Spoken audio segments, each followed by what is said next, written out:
سہیل افریدی ساری رات وہاں پہ بیٹھا رہا اپنے اراکین کے ساتھ، لوگوں کے ساتھ. تو اس کے بعد جو منگل آیا وہ ایک ملاقات کروائی گئی، لیکن ملاقاتیں عمران خان صاحب کی بند ہے.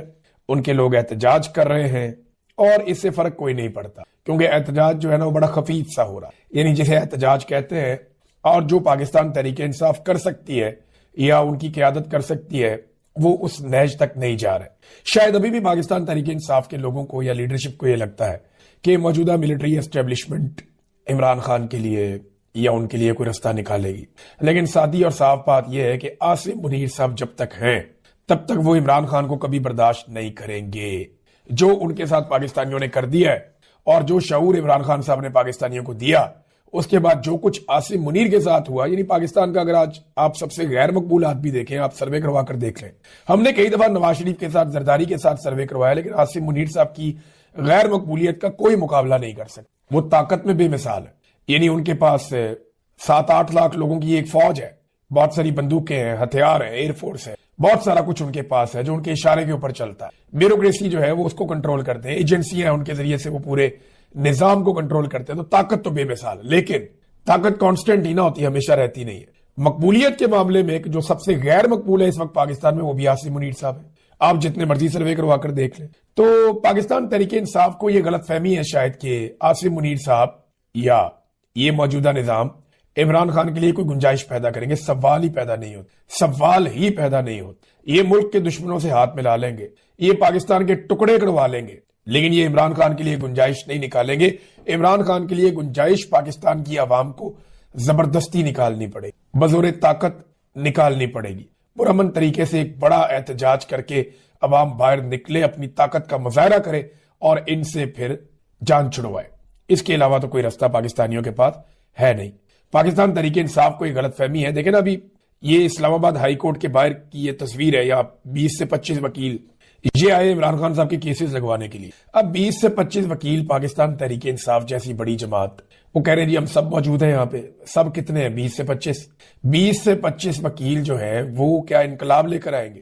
وہ ملٹری اسٹیبلشمنٹ کے چنگل سے پاکستان کی عدلیہ کو چھڑوائیں گے؟ اور کیا 20 سے 25 وکیل یہ کر پائیں گے کہ وہ عمران خان صاحب کے کیسز اسلام آباد ہائی کورٹ میں لگوا لیں؟ سلمان اکرم راجہ صاحب اور بیرسٹر گور صاحب یہ وہاں پہ چیمبر میں انتظار کرتے رہے، اور چیمبر میں ہونے کے باوجود چیف جسٹس نے ان سے ملاقات نہیں کی. 2 دفعہ گئے ملنے کے لیے، انہوں نے ملاقات ہی نہیں کی. انہوں نے کہا نہیں ملتا. چیف جسٹس نے تو کیا، اسلام آباد ہائی کورٹ کے چیف جسٹس تو اپنی جگہ پہ ڈوگر صاحب، ان کا سیکٹری بھی نہیں ملا. یہ حالات ہیں، اور یہ اسی اتار کے لونڈے سے دعا لیتے ہیں. یعنی انہیں لگتا ہے کہ یہیں سے انصاف ملے گا. یہ 20-25 وکیل جائیں گے، اکا دکا پارلیمنٹیرینز جائیں گے تو انصاف ملے گا. پھر وہ کہتے ہیں 319 پارلیمنٹیرینز آ چکے ہیں. اکٹھے تو میں نے کبھی نہیں دیکھے. ہاں یہ کہ بار بار آ رہے ہیں جا رہے ہیں تو وہ اس طرح کر لیں. آپ 15 چکر لگا چکے ہیں لیکن انصاف نہیں مل رہا، تو ایک دفعہ اکٹھے جا کر دیکھ لیں. دیکھیں اگر انصاف لینا ہے نا تو یہ ایسے نہ ملاقات کریں گے نہ انصاف دیں گے. انصاف لینے کے لیے یہ جو 25 وکیل ہیں ان کی جگہ پہ 2500 وکیل ہونے چاہیے. اور پاکستان تحریک انصاف کے لیے کوئی بڑا مسئلہ نہیں ہونا چاہیے. سارے وکلا رہنما ہیں اور وکیل عمران خان کے ساتھ کھڑے ہیں. صرف آپ نے معاملہ اپنے ہاتھ میں لینا ہے اور اسٹیبلشمنٹ کی طرف دیکھنا چھوڑ دینا ہے کہ ان سے امید بالکل ختم کر دیں. آپ وہ آپ کو کچھ بھی نہیں دیں گے، لکھ کر لے لیں، آپ نہیں دیں گے وہ کچھ.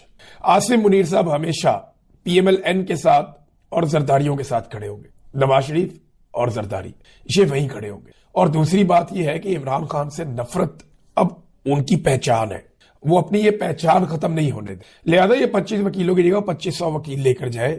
ایک آدھا پارلیمنٹیرین لے جانے کی بجائے 300-350 سارے senator, M P S, M N As لے کر جائیں، جا کر بیٹھ جائیں عدالت پہ. کیا ہوگا؟ ایک دن وہ آپ کو گھسیٹ کے نکال دیں گے، دوسرے دن پھر بیٹھ جائیں، پھر آپ کو نکال دیں گے، پھر جا کے بیٹھ جائیں. آپ کو گرفتار کریں گے، بین الاقوامی خبریں بنیں گی. کیا ہو گیا؟ گرفتاری اتنے کارکن دیتے ہیں، بے شمار ایسے کارکن جنہیں عمران خان سے لالچ بھی کوئی نہیں ہے. یعنی عمران خان سے نہ انہوں نے ایم این اے بننا ہے، نہ ایم پی اے بننا ہے، نہ سینیٹر بننا ہے. وہ بےچارے قربانیاں دے رہے ہیں تو آپ کو تو اتنا کچھ ملا ہے، آ جائیں، آ کے بیٹھ جائیں. یہ انہیں کرنا پڑے گا، ادروائز انہیں کسی قسم کا کوئی انصاف ملنا نہیں ہے. یہ عدالت تو بالکل نہیں دے گی. ناظرین، جو جرنیلوں کی ضد ہے نا وہ بڑی خوفناک چیز ہے. اس نے پاکستان کا بیڑا غرق کر دیا. جنرل ضیاء کی ضد، جنرل مشرف کی ضد، جنرل ایوب خان، یحییٰ خان، باجوہ، ابھی عاصم منیر، جرنیلوں کی ضد نے پاکستان کو بہت پیچھے دھکیل. ابھی ضد یہ ہے کہ ہمیں ہر حال میں جو ہے وہ ایک نہتی لڑکی کو اس کے شوہر سمیت گرفتار کرنا، ایمان مزاری کو اور ان کے شوہر ہادی علی چٹھا کو، بس ضد ہے اور کچھ بھی نہیں ہے۔ وہ کرتے کیا ہے؟ وہ مظلوموں کے ساتھ کھڑے ہو جاتے ہیں، وہ جبری گمشدگیوں کے خلاف کھڑے ہو جاتے ہیں، وہ ہر ظلم اور زیادتی کے خلاف آواز اٹھاتے ہیں، وہ ریاست اور ریاستی اداروں کو آئین اور قانون کے دائرے میں رہنے کے لیے فورس کرتے ہیں، اور اس کے لیے وہ اپنی پرامن جدوجہد کرتے ہیں، قانونی جدوجہد کرتے ہیں۔ اب جی ان کو پکڑ دو، ان کو گرفتار کر لو، تاکہ آئندہ کوئی ایسا کرے نہ۔ آپ ایک ایمان مزاری کو گرفتار کریں گے نا، 1000 ایمان مزاری آپ کو اور مل جائیں گی۔ یہ آپ کے ساتھ ہوگا، آپ کر کے دیکھ لیں۔ اب ایمان مزاری صاحبہ کو گرفتار کرنی، اب یہ جو ضد ہے نا، یہ انسانی حقوق، سماج میں اخلاقیات اور انصاف کو دیمک کی طرح چاٹ رہی ہے۔ یہ ہمارے معاشرے کے ساتھ کر رہی ہے ہماری ملٹری اسٹیبلشمنٹ۔ اب ان کے اوپر ایک پچھلا مقدمہ نکال کر لے ہیں جی، جولائی کے مہینے کا، یہ دیکھیں، یہ مقدمہ لے کر آئے جولائی کے مہینے کا، اور اس مقدمے کے اندر عجیب و غریب چیزیں لکھی ہوئی۔ یعنی مقدمے میں ہے کہ ہادی علی چٹھا پستول سے پولیس والوں پہ فائرنگ کر رہا تھا، کسی کیمرے نے نہیں دیکھا، کوئی سیف سٹی کے کیمرے میں نہیں آیا، وہ تو بیچارے مظلوموں کے لیے احتجاج کرنے گئے تھے، انہوں نے کہیں سیدھی گولیاں مار رہا تھا پولیس افسران کو، ڈال دو پرچہ۔ اور ایمان مزاری پہ ڈال دیا کہ اس کے ہاتھ میں ڈنڈا تھا اور یہ گاڑیاں توڑ رہی تھی۔ حد ہوتی ہے ناانصافی کی، بے ایمانی کی اور فراڈ کی۔ ایسی 2 نمبر FIR کی ہے، اور پچھلی ڈیٹوں میں کی ہے کہ اس میں ہم نے جناب جولائی کے مہینے سے چھپائی ہوئی ہے FIR، ہم نے اب ان میاں بیوی کو گرفتار کرنا ہے۔ تو وہ اپنے بیگ شیک ساتھ لے کر آئی ہیں، ان کی والدہ بھی آئی تھی آج کہ ٹھیک ہے گرفتار کرنا ہے تو کر لے، پھر اگر یہی ریاست کی۔ دوسرا، عمران خان نے کہا تھا کہ جو قبائلی جرگے ہیں، مقامی قبائل ہیں، ان کو اعتماد میں لیجئے۔ خیبر پختونخوا کی حکومت کو بھی اعتماد میں لیا جانا چاہیے، اور پھر آپ کا دہشت گردی کا مسئلہ تیزی سے حل ہوگا۔ طاقت کا استعمال خالی کسی مسئلے کا حل نہیں ہوتا، اس کے ساتھ آپ کو بہت ساری پولیٹکس اور دیگر چیزیں کرنی پڑتی ہیں۔ اب عمران خان صاحب کی بات کا ایک حصہ تو انہیں سمجھ آیا، انہوں نے افغانستان کے ساتھ مذاکرات شروع کیے، لیکن تب شروع کیے جب کافی پانی پلوں کے نیچے سے بہہ گیا تھا۔ فی الحال قطر کے اندر ایک خوشائن چیز ہے کہ مذاکرات کا پہلا دور اس حد تک کامیاب ہوا کہ اب پاکستان افغانستان میں اور افغانستان پاکستان میں کوئی کارروائی نہیں کرے گا، دونوں کے مزید فوجی شہید نہیں ہوں گے اور ایک دوسرے کے اوپر حملہ نہیں کیا جائے گا۔ امید کرتے ہیں کہ آنے والے دنوں میں ٹریڈ کے راستے بھی کھل جائیں گے اور پاکستان اور افغانستان کے بیچ میں حالات نارملائز ہوں گے۔ جو آئیڈیل سچویشن ہے وہ یہ ہے کہ عمران خان صاحب کے جو مشورے ہیں ان کا اگلا مرحلہ اب طے کیا جائے، خیبر پختونخوا کی حکومت کو انوالو کریں، پراپر طریقہ کار بنائیں کہ افغان مہاجرین واپس کیسے جائیں گے، انہیں عزت کے ساتھ واپس بھیجیں۔ آپ نے اتنی دہائیوں تک ان کی مہمان نوازی کی ہے، اب آخر میں آ کر اب دودھ میں مینگنے تو نہ ڈالیں۔ یہ ایک مثال ہے اردو کی، یہ دودھ میں مینگنے ڈال دینا، کہ اگر آپ کسی کو اتنی آپ نے مہمان نوازی کی ہے تو آخری وقت میں اگر آپ اس طرح کی حرکتیں کریں گے تو ایک بیڈ ٹیسٹ پیدا ہوگا۔ آخر میں جا کے اپنی اتنی قربانی، اتنی مہمان نوازی کا آپ سارا ضائع کیوں کر رہے ہیں؟ لہذا انہیں احترام کے ساتھ واپس ان کے ملک میں بھجوایا جائے، بڑے طریقے سے ان کے ساتھ معاملات مینج کیے جائیں، اور دونوں ممالک مل کر دہشت گردوں کے خلاف کارروائی کریں۔ افغانستان کو جو لوگ مطلوب ہیں پاکستان ان کے خلاف کارروائی کرے، پاکستان کو جو لوگ مطلوب ہیں افغانستان ان کے خلاف کارروائی کرے۔ جب دونوں ممالک کی سرزمین تنگ ہو جائے گی دہشت گردوں کے لیے تو ان کے پاس 2 راستے ہوں گے، یا تو وہ دیوار کے ساتھ لگ جائیں گے، ان کو مرنا پڑے گا، یا پھر انہیں ہتھیار پھینکنے پڑیں گے اور سرنڈر کرنا پڑے گا سرکار کے سامنے۔ تو یہ ایک آئیڈیل سچویشن ہو سکتی ہے جس کا تذکرہ عمران خان صاحب نے ایک مرتبہ نہیں کئی مرتبہ کیا ہے۔ بہرحال اب دوسرے ممالک ہماری صلح کروا رہے ہیں افغانستان کے ساتھ، اور یہ وہ افغان طالبان ہیں جن کو ہم نے خود بنایا تھا۔ میں ضیاء الحق کا ایک سٹیٹمنٹ سن رہا تھا جس میں وہ یہ کہہ رہا تھا کہ اگر جناب روس کو نہ روکا گیا افغانستان میں اور افغانوں کو شکست ہو گئی تو پاکستان ملیا میٹ ہو جائے گا۔ ڈرا کے پاکستانیوں کو اتنے ڈالر اکٹھے کیے ضیاء الحق نے اور اس کے جرنیلوں نے، پاکستان میں کلاشنکوف کلچر اور منشیات لا کے تباہ و برباد کر دیا پوری قوم کو۔ یہ پہلا جو اس کا قصوروار ہے ضیاء الحق۔ اس کے بعد جناب مشرف کا ٹائم آیا تو وہ امریکہ کی جنگ کا حصہ بن کے انہی طالبانوں کے خلاف ہو گیا، اور ایک نئی جنگ میں اس نے پاکستانیوں کو جھونک دیا کہ جناب اگر امریکہ کی بات نہ مانی اور وہ آ گیا تو وہ پاکستان کو پتھر کے دور میں دھکیل دے گا۔